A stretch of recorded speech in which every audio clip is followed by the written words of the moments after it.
Suppose that IQ scores have a bell-shaped curve with a mean of 100, a standard deviation of 15. What percentage of people should have an IQ score between 85 and 115? We shade the inside of the graph. This is the distance between 85 and 115. The first thing we have to do is find a z-score. Z is equal to x minus the mean over standard deviation. X being 85 minus 100 over standard deviation of 15. This is equal to negative 15 over 15, which is equal to negative 1.00. So the distance between x1 and mu is a negative 1.00 standard deviations.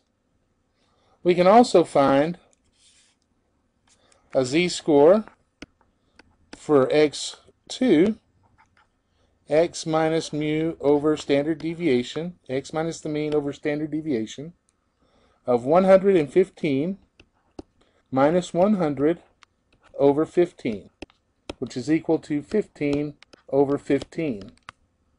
This is equal to a z-score of 1.00. So the distance on this side, on the right side, is equal to 1.00 standard deviations. Now, if we look at the standard deviation table, we can scroll down to 1.0 right here and 0.00 to find a z-score of 0.3413. So the distance from here to here is equal to 0.3413, and also on this side 0.3413. Now if we'll just add those two together, 0.3413 and 0.3413, we get a total of 0.6826. So the percentage of people that have an IQ score between 85 and 115 is 68.26% of the population. Now let's take a look at this one. Suppose that IQ scores have a bell-shaped distribution with a mean equal to 100, a standard deviation of 15.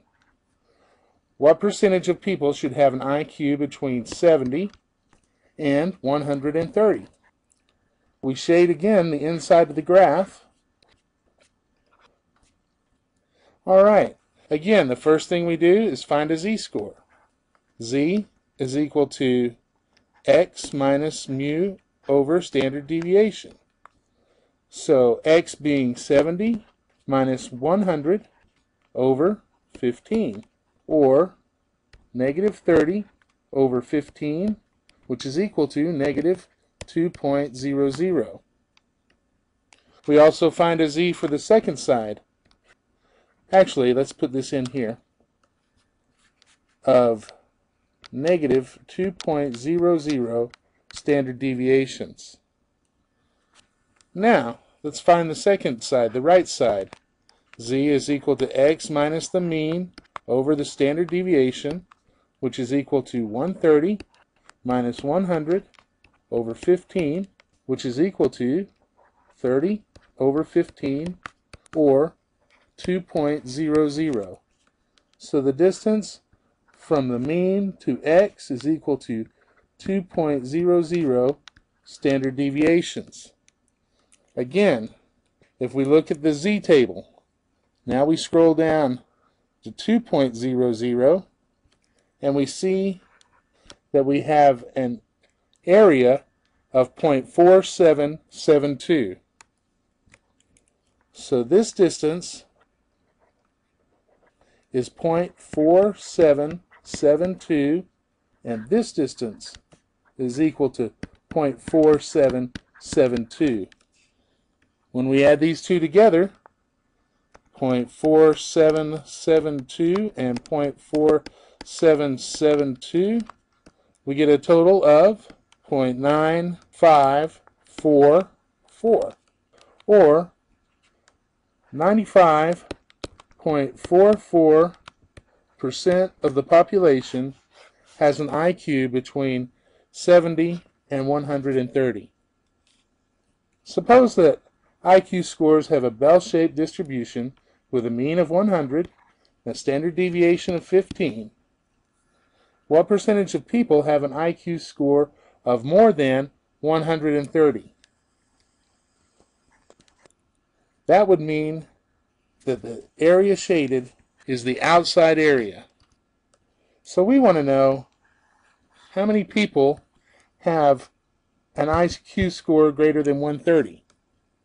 Again, we look at the z, which is equal to x minus the mean over standard deviation, which is 130 minus 100 over 15, which is equal to 30 over 15, which is equal to 2.00. The distance between mu and x is equal to 2.00 standard deviations. When we look at the z table, again we find that 2.00 corresponds with the area of 0.4772.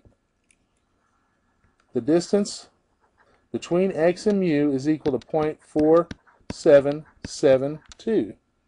Now, in dealing with outside areas, we know that 50% of the graph is right here, 0.5000. 0.5000. 50%. So if we take that 50% and subtract the 0.4772, which is the inside area, we get an outside area of 822.0228, or 2.28% of the people have an IQ greater than 130.